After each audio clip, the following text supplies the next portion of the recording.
Hello students, welcome to Acube IAS. My name is Dinesh Ahirrao. I am working as an assistant professor of political science in University of Delhi. And in this lecture, I am going to discuss very important topic of polity, that is constitution.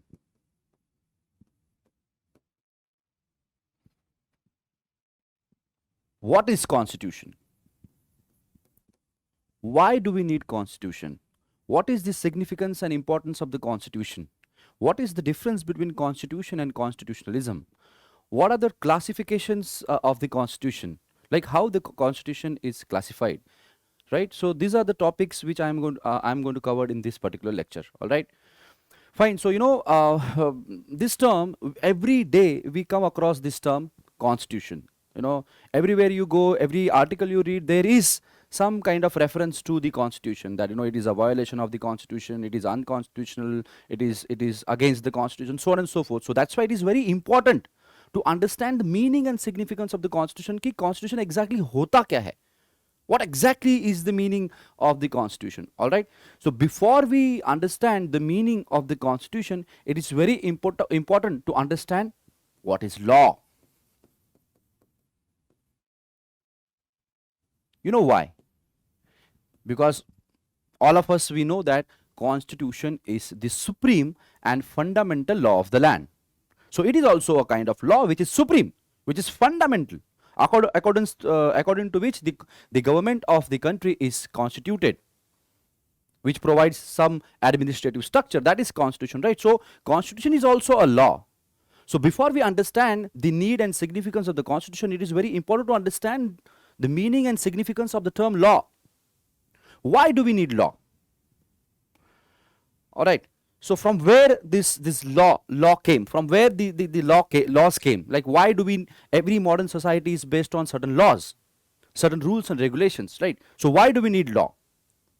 So this is very important to understand before we understand what is constitution. All right. So why do we need law? Now you know that in a society there are diverse kind of people. The diversity of opinion is the hallmark of any kind of society, wherein people are different. They have different opinions, they have different attitudes, they have different behaviors. Now, if the behavior of the people is not properly regulated, what will happen? It will lead to chaos. It will lead to chaos, disorder. All right? Uncertainty. Now, let me give you an example. We have traffic rules. All right. Why do we have traffic rules? And what will happen if there are no traffic rules? If there are no traffic rules, there will be traffic jam. Nobody will be able to go to their desired destinations because there are no rules and regulations. Everybody will try to find out their own route, and that will lead to accidents.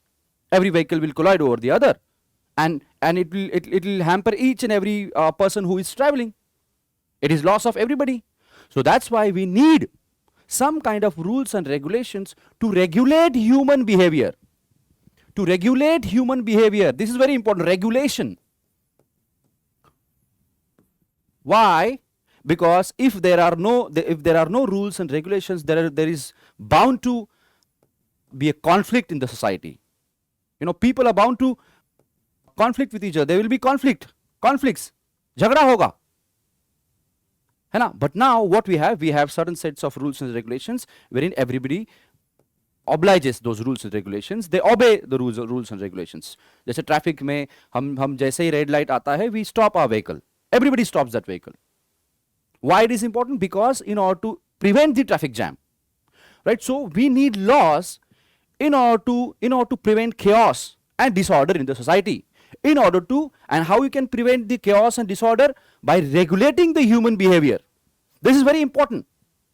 Thomas Jefferson, thinker as well as American politician, he used to say that if men were angels, no government would have been necessary.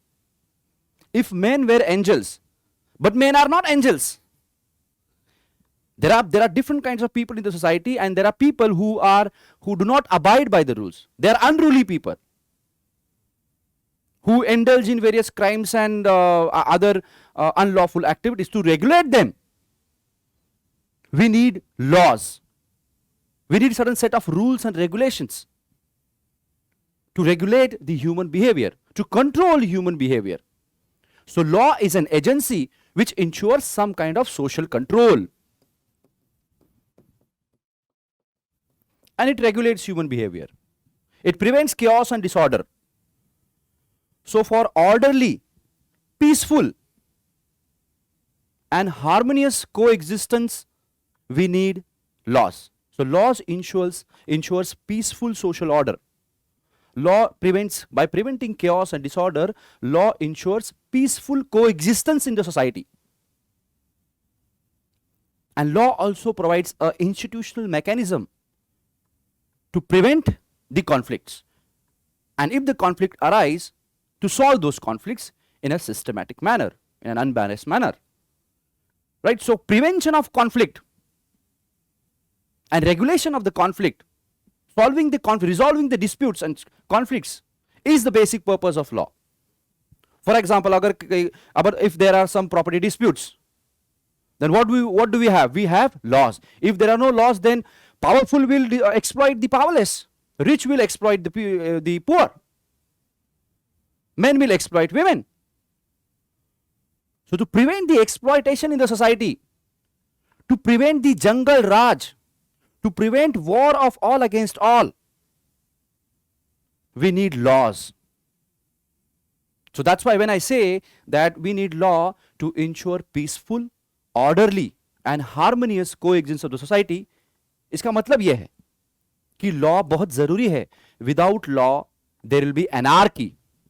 There will be anarchy. There will be chaos. There will be disorder. So understand this. I hope the importance and significance of law is clear to you. Then only you will be understand the Constitution and its meaning and significance. Right? Then let me give you another example. We play games, right? Football, cricket. There are so many games. Now, how we differentiate one game from the other? We differentiate one game from the other game by its rules and regulations, which are followed to play that game. And if you do not have those rules and regulations, that game will not be played. For example, in cricket, if you overstep that bowling line, that ball will be no ball, and you have to reball that. Reball again. Now, this is a rule and regulation which everybody has accepted to abide by. And if there are no rules, then there will be no game. So understand this. Every society, every institution, every organization, every association, it is governed by certain sets of rules and regulations. And law is nothing but sum total or set of rules and regulations and so on and so forth. That is the meaning of law. Alright, so without law, peaceful coexistence of human society is not possible. Why? Because there are people, because in a society, conflict is bound to arise. In a society, there are people who are bound to, they're bound to exploit others. There are people in the society who are, they are unruly people. So, in order to ensure the effective regulation of human behavior, and in order to ensure the safety and security and order in the society, we need law. Now we know that without safety and security, there cannot be development. There cannot be any growth. Agar shanti ही नहीं है, if there is no peace, there cannot be development. Because development requires peace, peaceful order. Development requires stability in the society. Development is not possible in anarchical society or where there is chaos and disorder. Nobody will invest in a country which is affected by chaos and disorder. No. Investment will not come. If investment does not come, there will not be any development. Businessmen will go to another country because there is uncertainty, there is instability. So understand that if we have law not only to regulate the human behavior but also to ensure development of the society. Alright, so this is the meaning and significance of the law. Now let's come back to our central question. What is the Constitution? Right? Now Constitution is a legal document. Constitution is a legal document.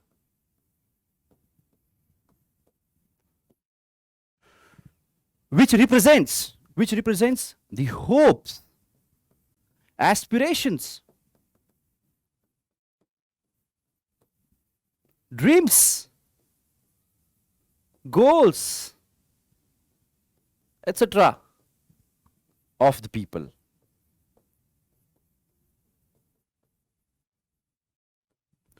Constitution is a legal document which represents the goals and aspirations of the society or of the people.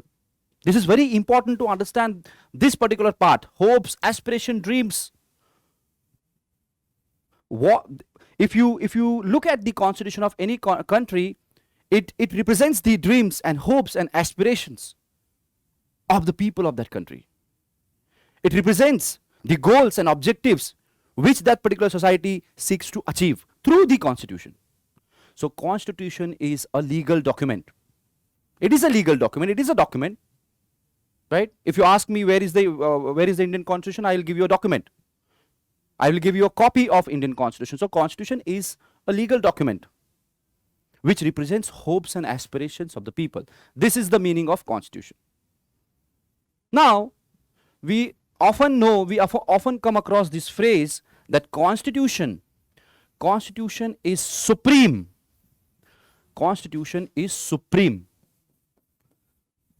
and fundamental law of the land.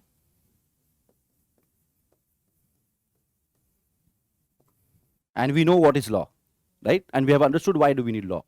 So constitution is supreme and fundamental law of the land, meaning there are multiple sets of law in any country. Among those laws, constitution is supreme.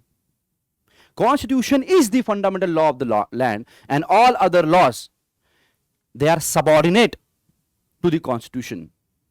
Subordinate to the constitution meaning they are inferior in front of the constitution.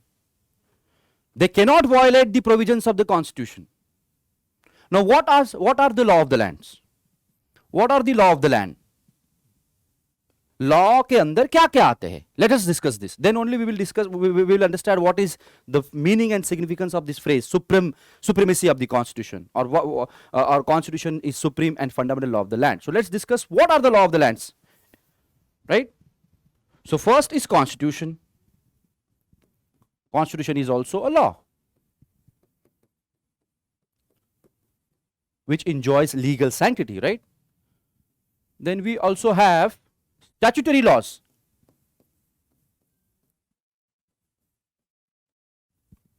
Statutory laws means laws which are passed by the parliament or the legislatures of the state, right? So any law which is passed by a legislature is they are called as statutory laws, right? For example, we have Right to Information Act. We have Scheduled Caste and Scheduled Tribes Prevention of Atrocities Act 1989. We have Forest Rights Act 2006. Now all these acts are passed by the Parliament of India, and that's why they are called as statutory laws. Likewise, every state legislature, they also have their own rights, right? So they are also called as statutory laws. So statutory laws are those laws which are passed by the legislature, whether it is the central legislature, that is Parliament in India, or the state legislature. They are called as so statutory laws. Third we have bylaws. Now bylaws basically are laws which are enacted by panchayats and municipalities. Sorry for this. Panchayats and municipalities.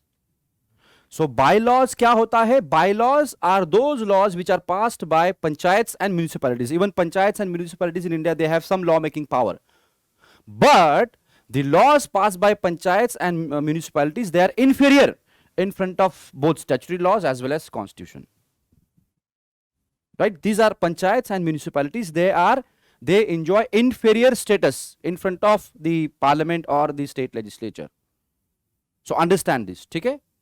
So bylaws means laws which are passed by the lesser legislatures or lesser bodies, inferior bodies, as compared to parliament or state legislature. These are called as bylaws, right? But they also enjoy legal sanctity. You cannot violate them, right? Now, fourth is about rules, regulations, orders, notifications, etc. issued by the executives. But government from time to time it issues certain rules, regulations, orders, notifications. इसको बोलते हैं ना हम लोग GR, है ना, government regulation या government order. These are issued not by the legislature but by the executives. Now, for example, we have environmental rules which have been issued under Environment Protection Act 1986. क्या होता है, parliament पहले act पास करता है. Parliament passes act or a law only in a skeleton format. It does not make detailed rules and regulations. It delegates because it doesn't have time. Parliament is very the time at the disposal of parliament is very precious, and it is very less because it has to perform multiple functions. Law making is one of the functions of the parliament. So it doesn't have time to go into detailed aspects of every law. So what it does, what parliament does, what parliament do, parliament only frames the law in its skeleton format. एक framework दे देगा, and then it will delegate the power to make rules, regulations, notifications, so on and so forth under a particular law to the executives. This is called as delegated legislation. Delegated or subordinate legislation. ये बहुत important phrase है, इसको हम detail में बाद में पढ़ेंगे. Subordinate legislations. Subordinate legislations means laws, rules, regulations, orders. They are issued by the executives, not by the legislatures. And this power to make rules and regulation is delegated by the parliament or the state legislature to the executives. And that's why they are called as subordinate. They cannot go against the law which has been passed by the legislature. That's why they're subordinate to the laws passed by the legislature, whether parliament or the state legislature. But for in the context of law, the rules, regulations, orders, notifications issued by the executives, they also enjoy the force of the law. They also come under the expression law. Alright, I told you the example of every act. After every act, government issues rules and regulations, like environmental rules, pollution rules, traffic rules. Traffic rules are issued more often than not under the Motor Vehicle Act 1988. So various rules and regulations and notifications, ठीक है, जो issue, जैसे government during the lockdown, during the COVID-19 pandemic issued so various notifications and rules and regulations under Disaster Management Act 2005. And every person were expected to obey those rules and regulations. Why? Because they also enjoy the force of the law, right? Fine. So ये हो गया rules regulations, ठीक है. Now fifth, judicial decisions, judicial judgments, orders, decisions. They also enjoy the sanctity of the law, right? Judiciary here meaning Supreme Court as well as High Court, higher judiciary. So whenever Supreme Court issues certain mandatory guidelines, they enjoy force of law. For example, in 1997, Supreme Court issued what are called as Vishakha guidelines. Right? Vishakha guidelines to prevent the sexual harassment of women at workplace. So those guidelines, they were mandatory. They enjoyed the force of the law. Supreme Court in 2018 in Sabrimala case, it ruled that the women, the ban on entry of women from the age 10 to 15 is unconstitutional.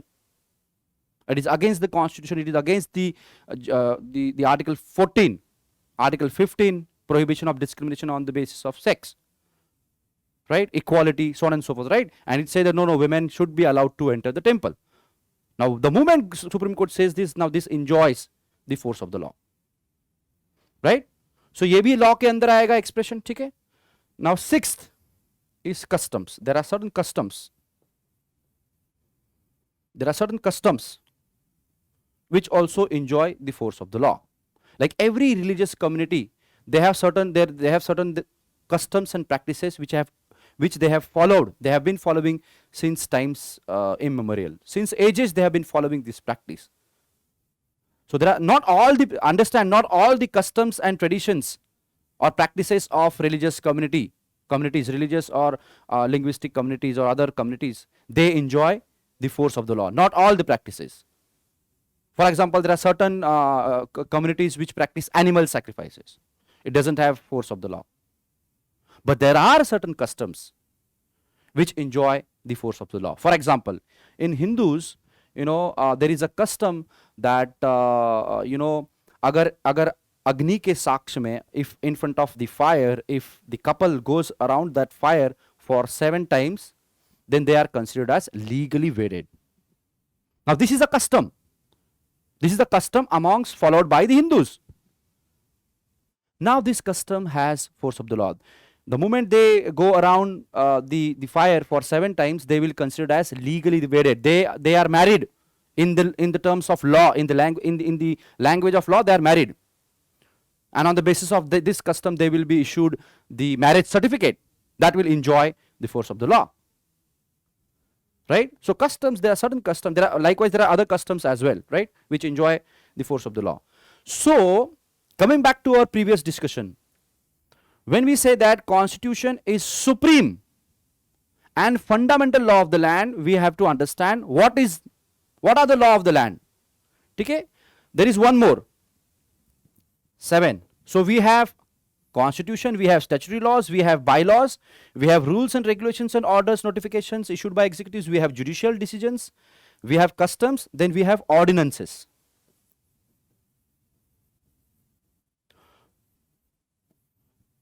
Ordinances are issued by the president or the governance, as the case may be, under the article 123 and 213 of the constitution.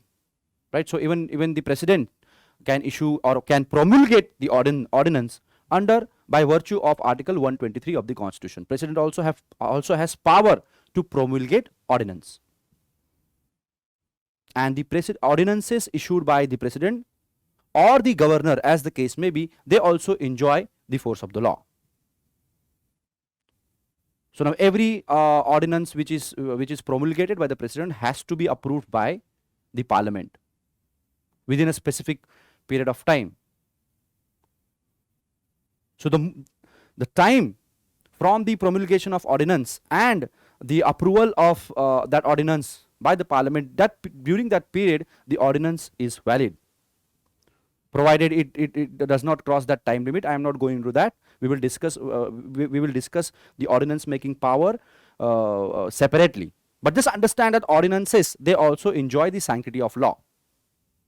But they also has to be approved by the parliament. The moment parliament or the state legislature approves that ordinance, they become law. Right? So there are 7 sets of laws, right, from the constitution. So what is the supreme? In सब में सबसे supreme कौन क्या है? Which is the most important law? Which is the supreme law of the land? It is the constitution. And all other laws, statutory laws, bylaws, they are subordinate to the constitution. That is the meaning of the phrase constitution is supreme, because all other laws, all other rules, regulations issued by judiciary, executives and the executives, they are subordinate to the constitution. Laws, statutory laws, for example, statutory laws passed by the parliament, they cannot violate the constitution of India. And what will happen if they violate the constitution? The judiciary will declare those laws as unconstitutional and null and void. All right, for example, Parliament passed the Constitutional Amendment Act, wherein it provided for National Judicial Appointment Commission. Now, judiciary, which is the final interpreter of the Constitution, which is the final adjudicator of the Constitution, which is the guardian of the Constitution, it said, it ruled, it said that this particular Constitutional Amendment Act is unconstitutional and null and void. Why? Because it violates the principle of independence of the judiciary. Right. So, what was the benchmark when judiciary declared it as null and void? It was the Constitution.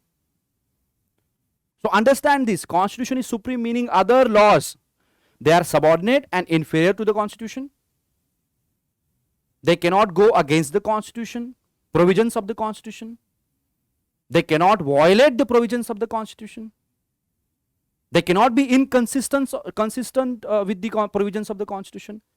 So, every authority or every action done by executive and legislature or judiciary for that matter, that action has to be taken in accordance with the provisions of the Constitution. So, that is the meaning and significance of that is the meaning of Constitution. All right, so let me revise it. So, what is Constitution? Constitution is a legal document which represents, which symbolizes the goals and aspirations and dreams and will of the people. It is not mere a legal document. This document symbolizes dreams, hopes and aspirations of the people. Understand this. सिर्फ कोई ये legal document नहीं है कि इसमें 4-5 चीजें लिख दी. No, Constitution is not a dead document. Constitution represents the hopes and aspirations and dreams and goals and objectives which we would like to achieve as a society. That is the meaning of the Constitution. So, in that sense, Constitution is a living document. Understand this. Fine. So, now after understanding, I hope this particular thing is clear. Now, let's discuss classification of the Constitution. So, there are different ways through which Constitution is classified, right? So, what are those ways? All right. So, before I tell you about the classifications, let me discuss very important term related to this particular thing, that is constitutionalism.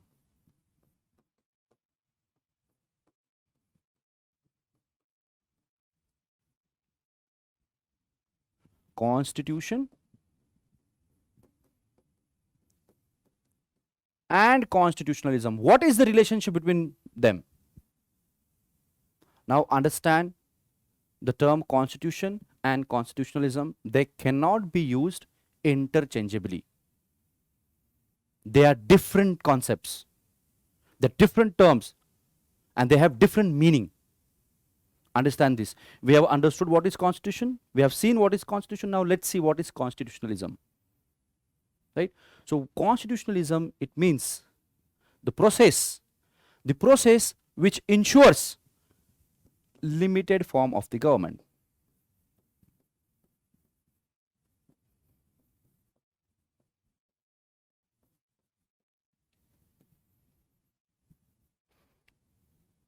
Through the process of constitutionalism, the certain limitations are imposed upon the powers of the government, powers of the executives and legislature.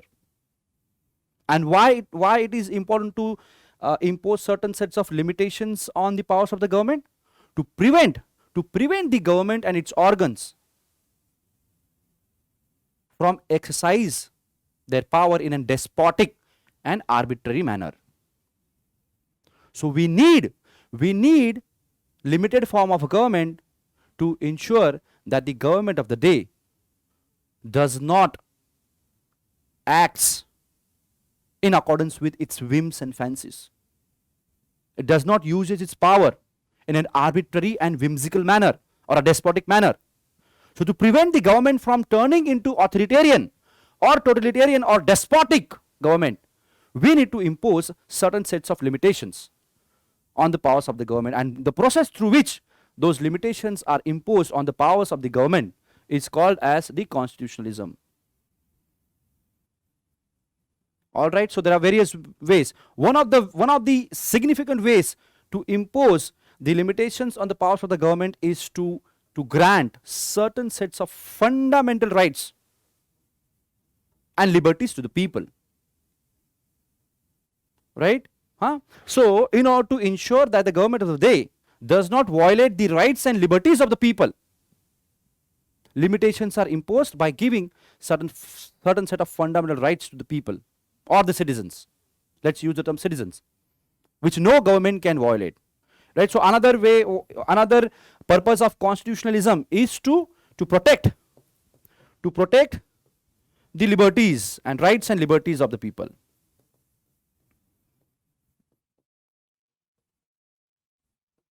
See, understand, whenever government of the day becomes too powerful, rights and liberties of the domain of arena of rights and liberties, it gets compromised.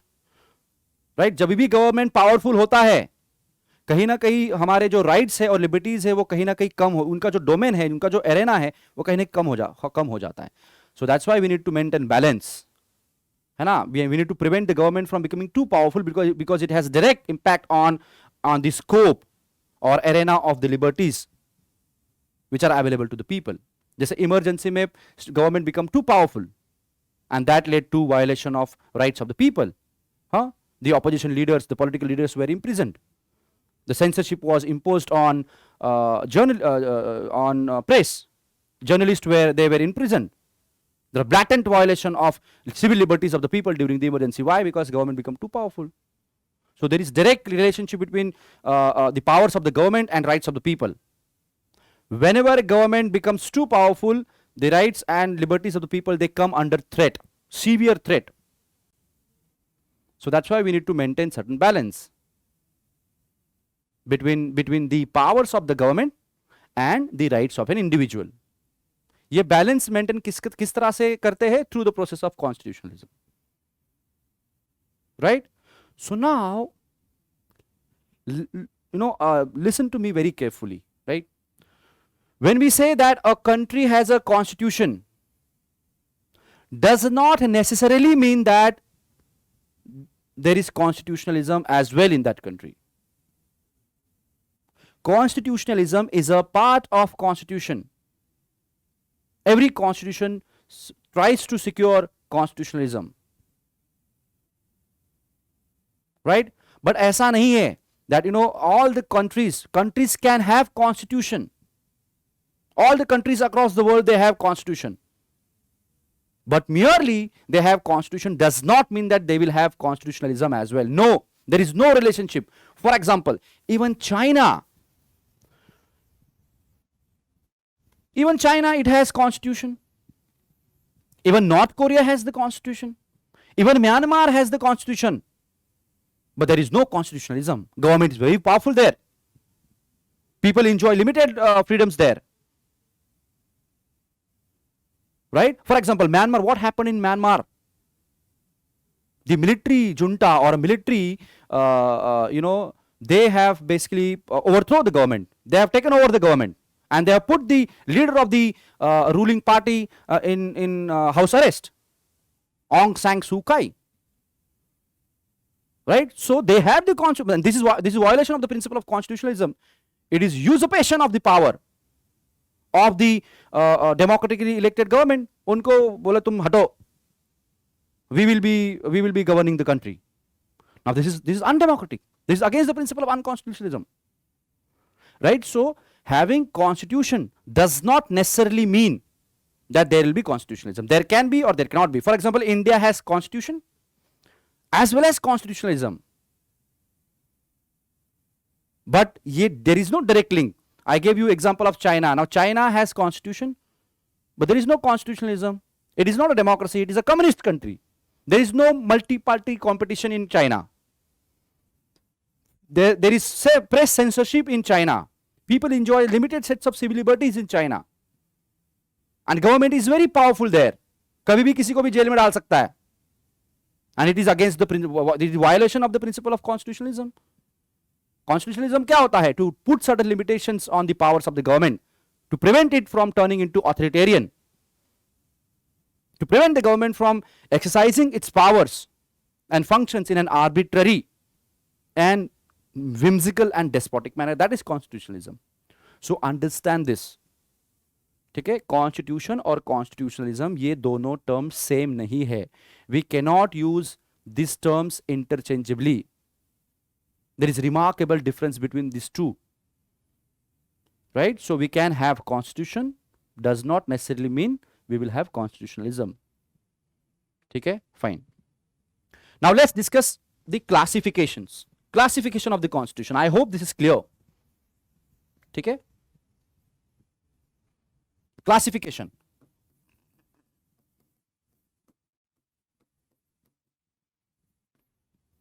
There are different ways through which constitution is classified. Now, one way of classification is classifying the constitution into federal or unitary. Federal or unitary. Now, what is the meaning of the term federal or unitary? The federal constitution is the constitution which provides for two or more than two levels of government. Understand it carefully, listen to me carefully. Federal constitution is that constitution which provides for at least two or more than two, more than that, levels of government.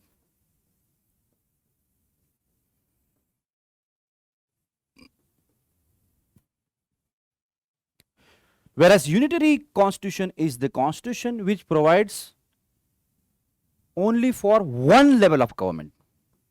One level.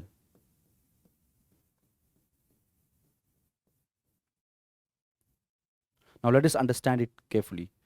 So when we say that now Indian constitution is federal constitution, Indian constitution provides for federalism. Why do we say that? Why? Because Indian constitution provides for three levels of government. Government at the level of center or union, government at the level of state, and the government at the level of local self-government, Panchayati Raj institutions and urban local bodies created through 73rd or provided constitutional through 73rd and 74th Constitutional Amendment Act passed in the year 1992, which came into effect in the year 1993. Alright, so Indian constitution provides for three levels of government. So बहुत सारे students जो है वो ये लिखते हैं, गलती यहाँ पे करते हैं कि federalism means existence of government at two levels. No, at least two levels. सिर्फ सेंट्रल गवर्नमेंट और स्टेट गवर्नमेंट नहीं होता है. कुछ कंट्रीज में 4 लेवल्स ऑफ गवर्नमेंट है. ठीक है, राइट. सो फेडरलिज्म का मतलब होता है existence of government at least at two levels. At least central government और स्टेट गवर्नमेंट होना चाहिए. And both should enjoy independent constitutional existence. Then only that constitution will be called as federal constitution. In India, we have 3 levels of government created by the constitution itself. So all these levels of government, they enjoy independent constitutional existence. So that is the meaning of the term federal constitution. Existence of government at least 2 or more than 2 levels. All right. Unitary constitution, on the other hand, provides for only one level of government, that is government at the central level. All right, so there are usually the countries which are small by population, the countries which don't have much diversity, okay, they have unitary constitution. For example, say Sri Lanka. Now Sri Lanka has only one level of government. Sri Lankan constitution provides only for central government or union government, one level of government, and all other levels of government, they are subordinate. They do not enjoy independent constitutional existence. ऐसा नहीं है कि वहां पे district administration नहीं है, local administration नहीं है, स्टेट है, वहां पे प्रोविंसेस है, वहां पे भी एडमिनिस्ट्रेशन है, लेकिन they do not enjoy independent constitutional existence. तो ये मत समझो कि सारी चीजें सेंट्रल गवर्नमेंट करता है, ऐसा नहीं है. वहां पे भी डिवोल्यूशन ऑफ पावर्स है, but they are subordinate. Government anytime can take away their powers. They enjoy subordinate status. The district administration or the state administration, they enjoy, provincial administration, they enjoy subordinate status. They are inferior. and they can be overthrown at any time by the central government. Right, that is the meaning of the term unitary. Unitary मतलब ये नहीं कि सारे काम जो है वो capital city से होता है, ऐसा नहीं होता है, पॉसिबल ही नहीं है, it is not possible. Some kind of power needs to be devolved, but the difference is here that whether this subnational governments or government at the local level as well as state level, whether they enjoy independent constitutional existence or not. यहाँ पे difference है. So federal constitution provides independent constitutional existence to state legislatures, to state government, central government, as well as panchayati raj institutions and urban local bodies. They are government in their own. They are government of their own. Panchayatis are also the government. That's why they are called as local self-government. Right? So 3-tier Indian constitution provides for 3-tier. We have 3 tiers of federalism. All right, so understood. So this is the one way of classification of the constitution. Second way of classifying the constitution is again democratic or undemocratic constitution. And herein will be, herein comes the importance of constitutionalism. Countries can have constitution, but they might or might not have constitutionalism. Having constitution does not guarantee that there will be constitutionalism, that there will be limited form of governments. It's not like that. Okay? So what is democratic and undemocratic constitutions? Meaning, let me explain this through the example. Again, China. Now, China has constitution, but China is not a democracy. North Korea, take the example of North Korea. It is not a democracy, right? So there are certain constitutions which are democratic. There are certain constitutions which are undemocratic. For example, why do we say that China is not a democracy? Why? Because there is no multi-party competition. There is only one political party which has constitution recognizes only one political party, and the members of that political party will only become president, or they will only become rulers. Only those people who are belonging to Communist Party of China, CPC, they will be ruling, and all other political parties, they're subservient. They do not enjoy any independent existence. Right? So why do we call China as an undemocratic country? Because there is no democracy. Democracy का क्या है? One of the significant element of democratic form of government is multi-party competition. Right? Freedom to form political parties, associations, so on and so forth. For example, in India, any group of people, they can form political parties, they can contest elections. ऐसा तो नहीं कि BJP, that Prime Minister of India will only come from the BJP or the Congress. Is it there in the Indian constitution? No, but it is there in the Chinese constitution, and that's why it is undemocratic. Why? Because there is lack of multi-party competition along with other elements. For example, lack of civil liberties, so on and so forth, censorship on press, so on and so forth. But the significant aspect of China, for calling China as a communist and undemocratic country is this, that there is absence of multi-party competition. All right, fine. So India's constitution is democratic constitution. All right, people enjoy fundamental rights, the multi-party competition. Any group of people, they can form political parties, they can get them registered, so on and so forth. Right. Now, third important way of classification, जो कि बहुत significant है, is written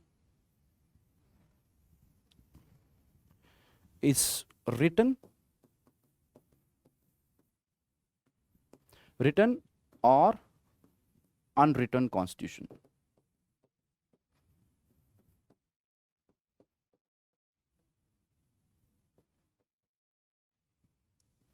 Written constitution or unwritten constitution. This is the third way of classification of the constitutions. Now, what is the meaning of the term written constitution? क्या मतलब है? ठीक है, यहाँ पे बहुत सारे लोग गलती करते हैं. and let me clarify that ये जो है ना written classification of constitution into written and unwritten, it is misnomer. It is misnomer. Instead of this classification, we should use the classification as codified and uncodified. Because every constitution has to be written down, है ना? ऐसा कोई constitution नहीं है कि जो लिखा हुआ नहीं है, कि बहुत सारी चीजें जो माइंड में है और उसी के हिसाब से गवर्नमेंट चल रहा है, ऐसा नहीं है. Even the laws and the regulations और जो भी कॉन्स्टिट्यूशन है वो लिखी हुई है. So every constitution is a set of legal document which is written down. We have copies of those constitution, but the difference is whether we have only one copy of the constitution or we have multiple laws and which are all together called as constitution. ये difference है, ठीक है. So unwritten मतलब ये नहीं कि लिखा हुआ नहीं है, नहीं, ऐसा नहीं है. every law, see constitution क्या है? constitution is a legal document, it is a document. so document है तो लिखना पड़ेगा, हाँ, it has to be written down, the provisions has to be written down, clauses, sub clauses, articles, so on and so forth. So every constitution is written constitution. Understand this. But the difference is whether that constitution is codified or uncodified. Right? So instead of this particular classification, instead of using the term written and unwritten, because it is misnomer, है ना, लोगों को लग सकता है कि written constitution जो है वो लिखी हुई है, written constitution is written constitution and unwritten constitution is not written constitution. नहीं, ऐसा नहीं है. ख्यालों से थोड़ी गवर्नमेंट चलता है कि हाँ लिखा नहीं है लेकिन हमारे मन में है, हमारे माइंड में है और हम हमारे माइंड से हम लोग अपने आप काम करेंगे, लिखने की कोई जरूरत नहीं है. ऐसा थोड़ी होता है. Alright, so every constitution is a legal document which is written. ठीक है. So instead of using this classification, use this term. Instead of using these terms, use these terms: codified and uncodified constitution. This is basically misnomer. Not wrong, but misnomer.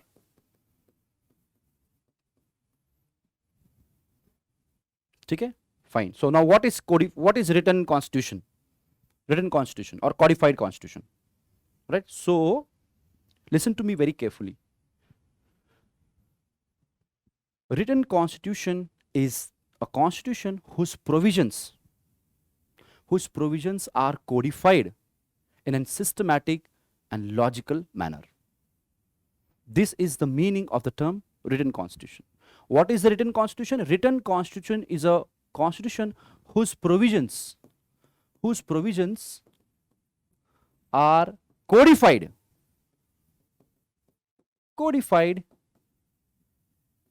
in a systematic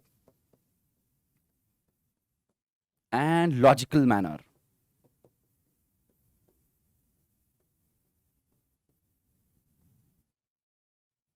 Now provisions मतलब क्या होता है? Provision, when we say provisions of the constitution, meaning every constitution has clauses, sub-clauses, articles, schedules, parts.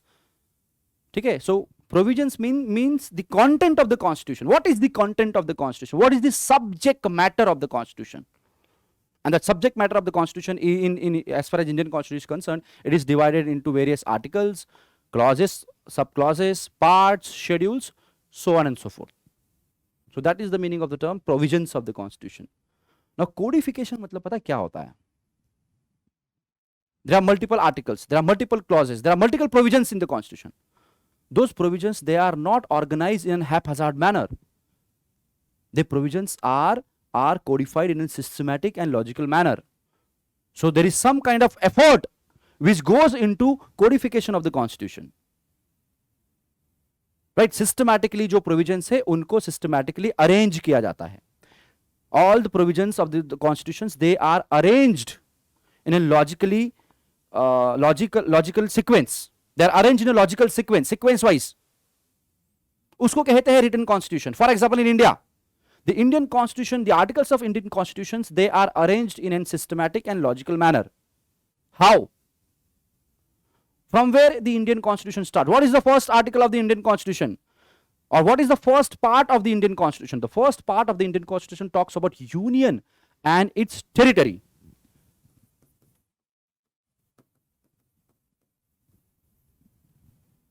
No state can exist without territory, a limited set of territory.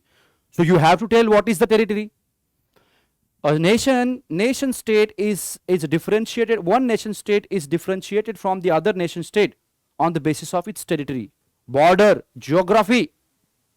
So you have to tell about the territory. What is the territory? Why do we say that this is India and this is Pakistan? Because it is territory which divides India and Pakistan, or say Bangladesh or other countries for that matter.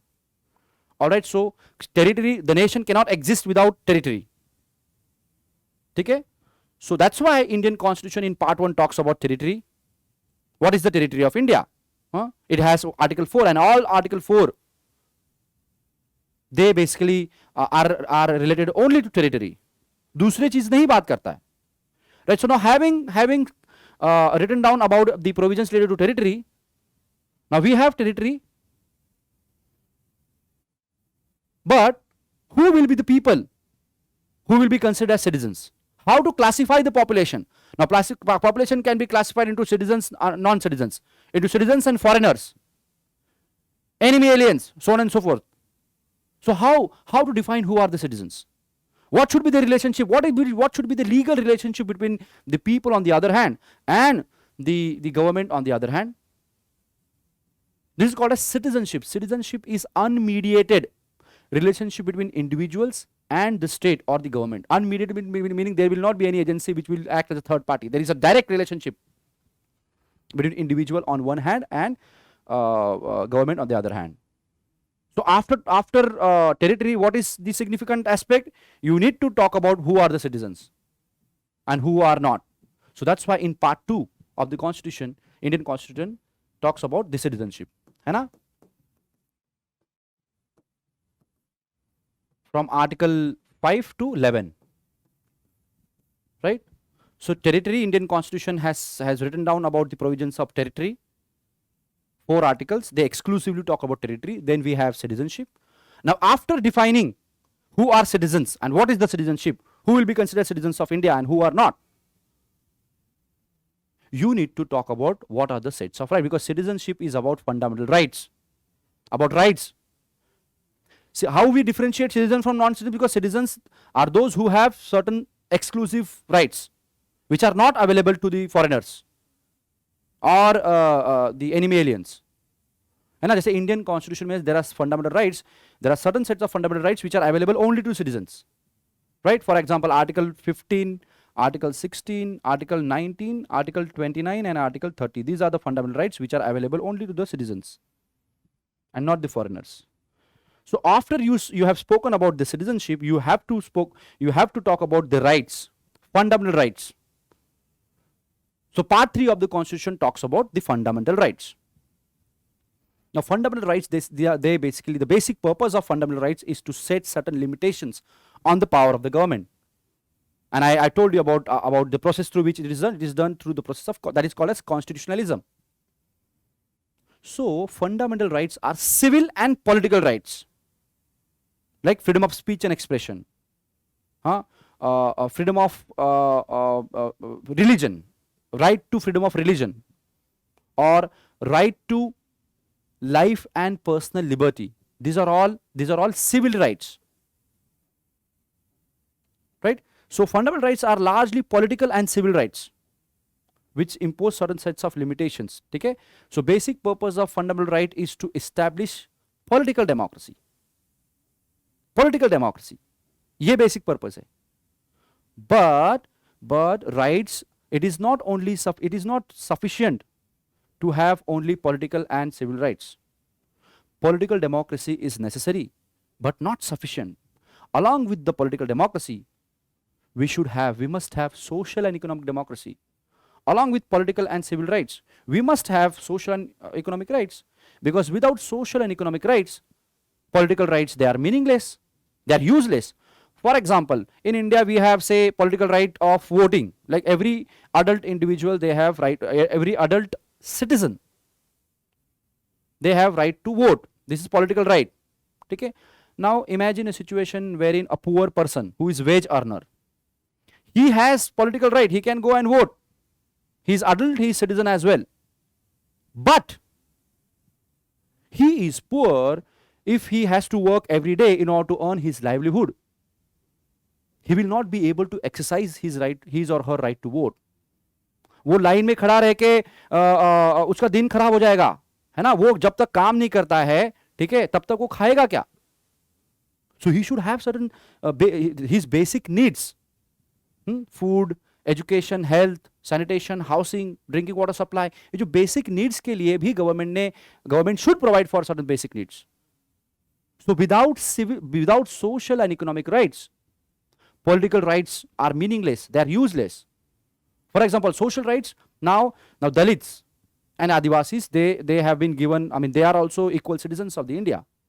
But because of lack of social rights, because of the prevalence of caste system, because of caste based discrimination, they are the Dalits and Adivasis in India, they are not able to enjoy or exercise their political rights in real sense of the term. So political rights are necessary, but they are not sufficient. Along with political rights, we should have social and economic rights. Along with political democracy, we should have social and economic democracy. All right. So that's why after providing for fundamental rights, the Constitution next talks about directive principles of state policy, which provides for certain goals and objectives which every state has to achieve.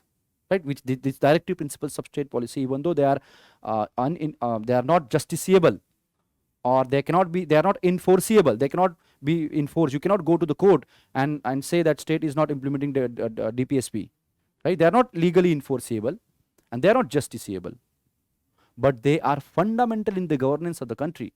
And every state, article 37 of the Constitution says that DPSP they are fundamental in the governance of the country, and state must, or state shall use these principles in making laws and policies and programs, so on and so forth.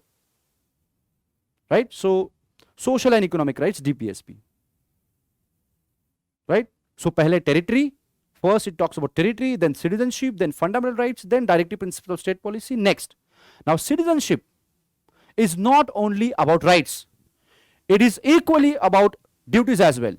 Rights and duties, they are two sides of same coin. Rights and duties, they are independent of each other, they are interlinked with each other.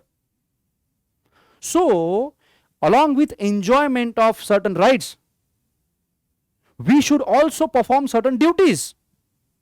See, understand, citizenship is a reciprocal relationship between individuals and state. Individuals will enjoy certain sets of rights, but at the same time they will also perform certain sets of duties towards the state. So next, Constitution talks about fundamental duties.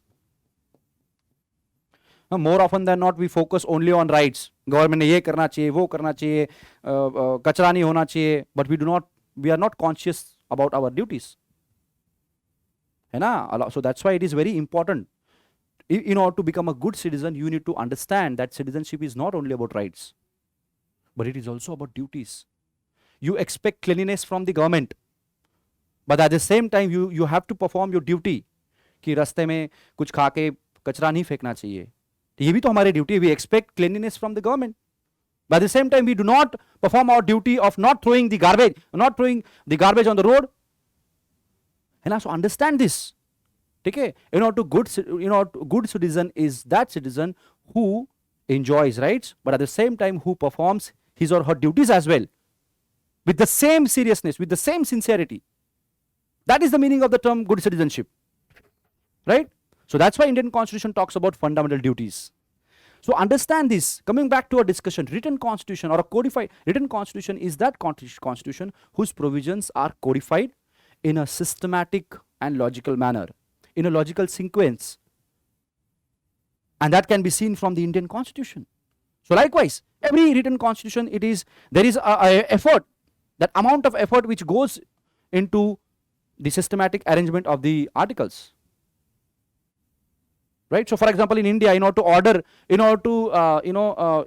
codify various provisions of the constitution or various elements of the constitution, the Constituent Assembly was set up, and it was the Constituent Assembly which basically framed our constitution. What did Constituent Assembly did? Constituent Assembly basically codified various provisions of the Constitution in a logical and systematic and scientific manner, right? Whereas uncodified constitutions are those constitutions whose provisions are not codified in a logical and systematic manner, exactly opposite of the written or codified constitutions. Uncodified constitutions are those constitutions whose provisions, they are not codified. They are not codified in a logical sequence. They are also written down, but they are not codified. They are not arranged in a systematic manner. Now, which constitutions are uncodified in the world? So there are two constitutions in the world which are uncodified. First is the Constitution of United Kingdom, and second is the Constitution of New Zealand. Apart from these two constitutions, all other constitutions, they are codified as of now. Now, let me explain this by example of UK. Now, when we say that UK constitution is unwritten constitution, means what? Means what? We have seen the definition, right? Sorry for this technical glitch. Right, so when we say that UK has unwritten constitution or uncodified constitution, what do we exactly mean? So when we say that UK has unwritten constitution, it means that number one, its provisions are not codified in a systematic and logical manner. So what is the constitution of UK? Now, UK constitution is not codified. It means that there was no systematic effort to organize various provisions of the UK constitution in a logical and systematic manner. For example, there was no Constituent Assembly which was convened to codify the UK constitution. What is the UK constitution? The UK constitution consists of all those laws which are passed, which have the sanctity of the law. All those things which enjoy the sanctity of law combined together is called as Constitution of UK. There are multiple sets of laws, multiple sets of regulations, all together, combined all the laws and regulations, it is called as UK Constitution. So there was no systematic effort to differentiate between the laws which are the fundamental laws from the other laws. That is the meaning of the term unwritten constitution. So अगर आप अपने friend को पूछते हो कि if you ask to your friend from UK that please show me your constitution, he will not be able to show the constitution. He will say, oh my God, it is very bulky. There are so many millions, hundreds, thousands of laws. Whereas if you ask if you take the example of India, we have one particular document. We can easily, if someone asks for our constitution, we can easily give them the copy of the constitution, which has say more than 470, 480 articles. एक book में codify किया है articles को, provisions को systematic manner में. That is the meaning of the term written constitution. Unwritten में क्या होता है? कोडिफिकेशन. लिखा हुआ है, अब लॉज भी लिखे हुए हैं, मैग्ना कार्टा है, ठीक है, अलग अलग पार्लियामेंट के लॉज है, सारे कंबाइन टुगेदर जो है वो कॉन्स्टिट्यूशन है. So understand this. I hope this is clear. So there are three ways of classification of the constitution, right? Written federal and unitary constitution, democratic and undemocratic constitution, and written and unwritten constitution. There are other differences between written and unwritten constitution as well, or codified or uncodified constitution as well. We can discuss it in some other class. But in this class, it is very important to understand. This class was mainly about constitution, right? So now next is about why do we need constitution? What is the significance of the constitution? Okay, so understand this, that constitution is a body.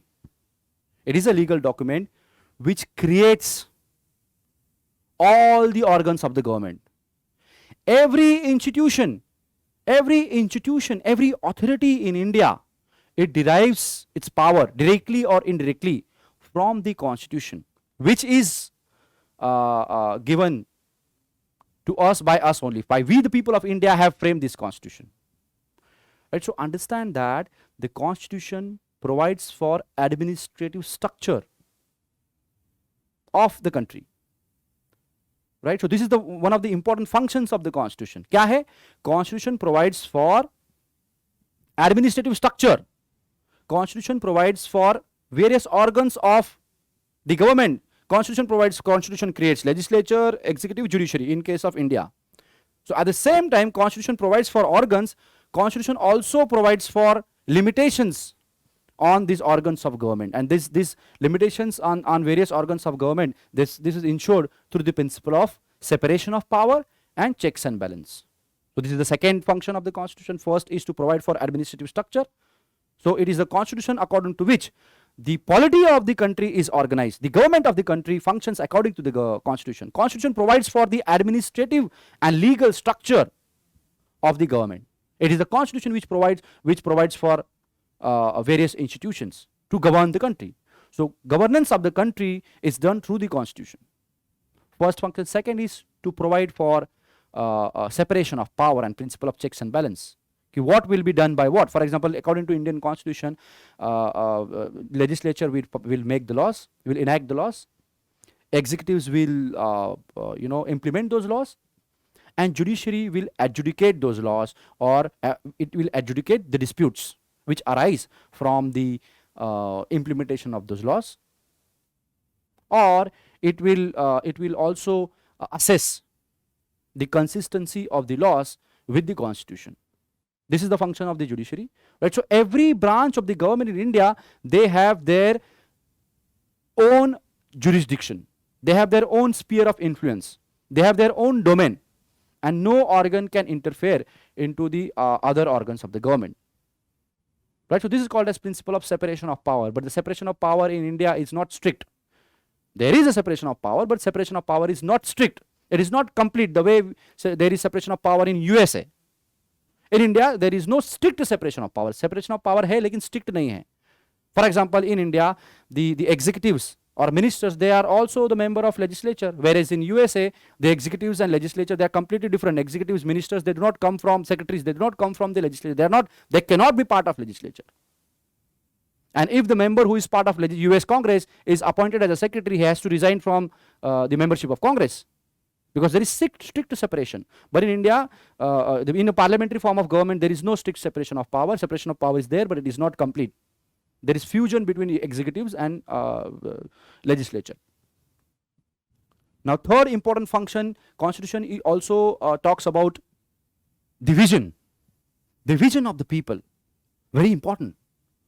Now, Constitution is not only about providing for administrative structure, separation of power, checks and balance, so on and so forth.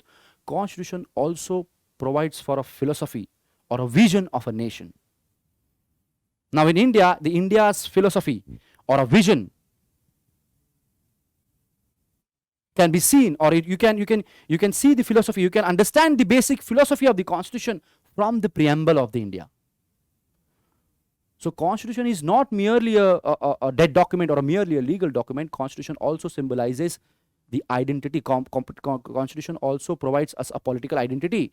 Constitution also provides for a philosophy or the vision of a nation. So what is the vision of India, or what is the philosophy of India as a nation?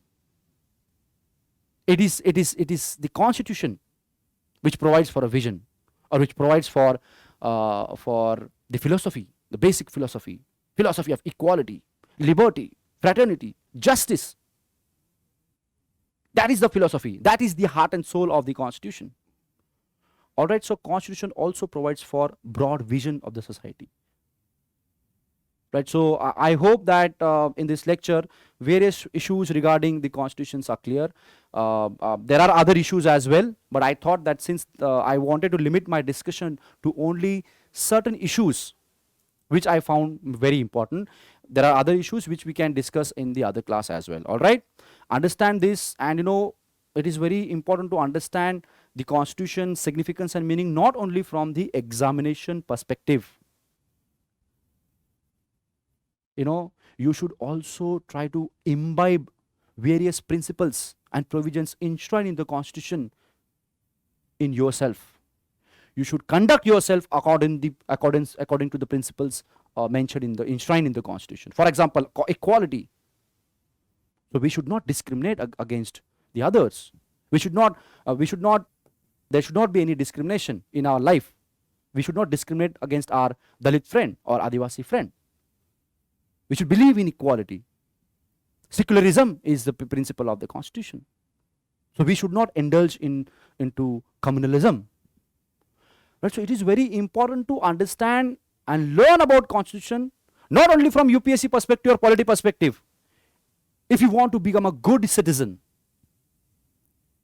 you have to imbibe those principles, the principles of the constitution in your mind. Equality, liberty, justice, fraternity, secularism, democracy.